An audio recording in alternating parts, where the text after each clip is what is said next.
family comes to having someone who is orphaned would be my great-grandmother Julia.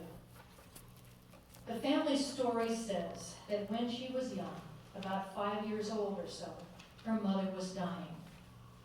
She had an older sister who was deaf and a baby brother, and her father, Ludwig, found his life very difficult with the illness of his wife and having to take care of 3 children.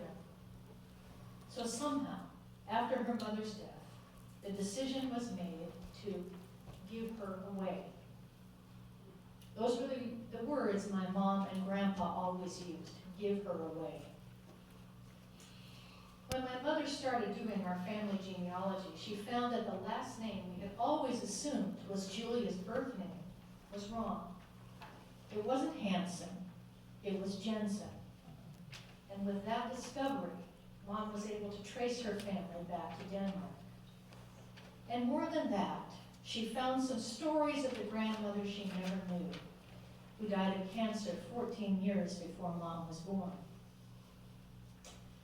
The most poignant story has to do with her understanding of being given away at age 5. Apparently, she never understood why her father would have given her away. Why not the older daughter, who was several years older and more able to support herself despite her deafness? Or why not the baby boy, who probably wouldn't remember the crisis situation and subsequent Sophie's choice type decision? Instead, it was Julia. And even on her deathbed, a friend told my mother years later, her last words were, "Why me? Why didn't they want me?" It still chokes me up to think about it. Julia saw herself as orphaned by her mother and abandoned by her father. It impacted her whole life. You may know someone who was orphaned at an early age, or maybe you were. And many people would say that becoming an orphan at any age affects a person profoundly. At the end of May, America celebrates Memorial Day, which is a day originally meant to remember those brave men and women who lost their lives in service to this country. But in many communities, it's also become a day to remember all family and friends who have gone before us. I know that in Harry's hometown in Kansas, there will be a family memorial service for a dear cousin who died recently and was also a veteran. And then today, on the second Sunday of May, is another May celebration, Mother's Day. Some of us have mothers who are still living, mothers with whom we have a great relationship. But for many of us, Mother's Day is a day of ambivalence. We may miss the presence of our own mother, or maybe have conflicting feelings about her. Or maybe we mourn the loss of a child, even many years ago. Or we may have hoped to become a mother, but it never happened. The relationship between parents and children often feels like a blessing, but sometimes feels like something else. Our gospel text for today from the book of John is the continuation of Jesus' farewell discourse to his disciples. He's preparing them for his loss. And there have been many questions and misunderstandings, as is typical in the book of John. Just a little before this, Peter has promised to lay his life down for Jesus, and then is told that he will betray his Lord. Thomas has said, "We don't know where you are going. How can we know the way?" Philip has pleaded, "Lord, show us the Father, and we will be satisfied." In the Christmas text, at the beginning of the book of John, we are told that to all who received him, who believed in his name, he gave power to become the children of God, who were born not of blood, or of the will of the flesh, or of the will of man, but of God. Jesus has been working with these children of God who were given to him, teaching them, advocating for them. But also, like children, they don't understand. By their own bumbling words and stumbling toward the truth, they are not ready to let him go. They are afraid of being left alone, not of being given away, as my grandmother great-grandmother Julia was, but left alone as their Lord walks away from them toward an unknown future, somewhere they can't follow. There is the potential for them to be devastated and impacted over the rest of their lives. Isn't it interesting that this text shows up in the weeks after Easter instead of during Holy Week? It was likely placed here in the lectionary cycle because of the reference to another advocate. The implication is that Jesus has been their advocate, and now God will send another to be with them forever. I will not leave you orphaned, Jesus says. Another advocate is coming, the Spirit of truth. Jesus has already called himself the way, the truth, and the life. He will tell Pilate, everyone who belongs to the truth listens to my voice. But this truth is not arrived at by reasoning. It is arrived at by experience. You know him because he abides with you and he will be in you, Jesus says. The Greek word translated as in can also mean among, so the Spirit will abide within them and among them. The word advocate comes from the Latin, and the word paraclete, which is the Greek equivalent, is in some ways not a true equivalent. To advocate means to call to one's help. I'm sure you can remember many times you've done that. Come, Holy Spirit, help me decide which way to go. You might have prayed. And paraclete, on the other hand, means to come alongside another, to walk with you. So when you combine the two meanings, they become interesting.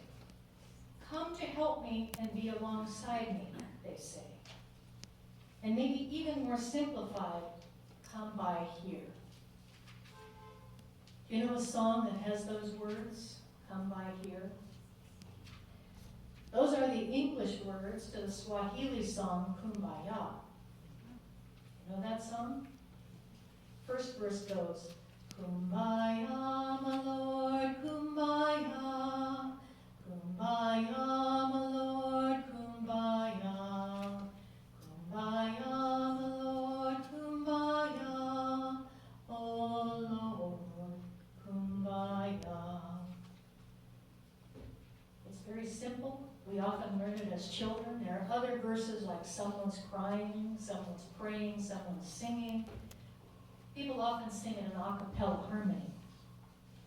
I first learned that song at a Lutheran church camp in the 60s.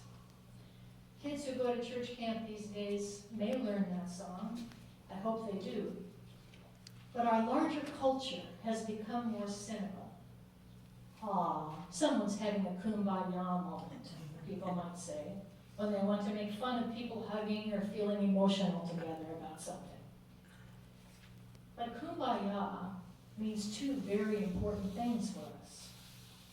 First, in our invoking the Holy Spirit with the words, come by here, we're calling to someone who is as close to us as our own mind and heart. Someone Jesus promised would always be there with those who love him and keep his commandments to love God and love our neighbor.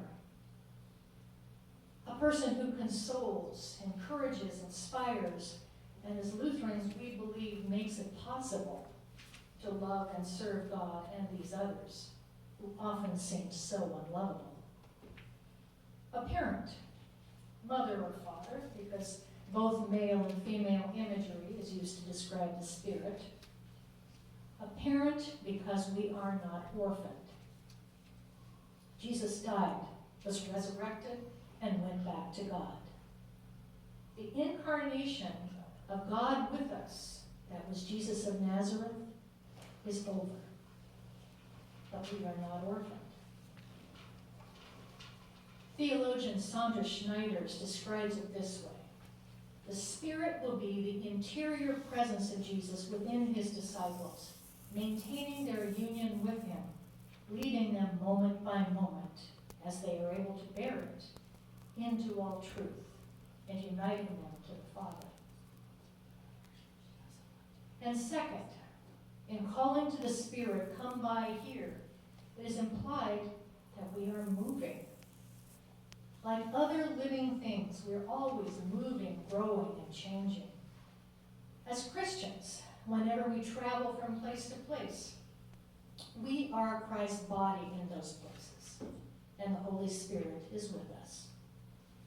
And maybe, as with the mothers we honor today, we might imagine that those we encounter might comment on how much our faces and actions remind them of Jesus, who never leaves us orphaned, but is our loving parent with us always through the power of the Spirit. Former Episcopal presiding Bishop Catherine Jefferts Shorey shares in her sermon called Mother Love. Certainly, some people are easier to love than others.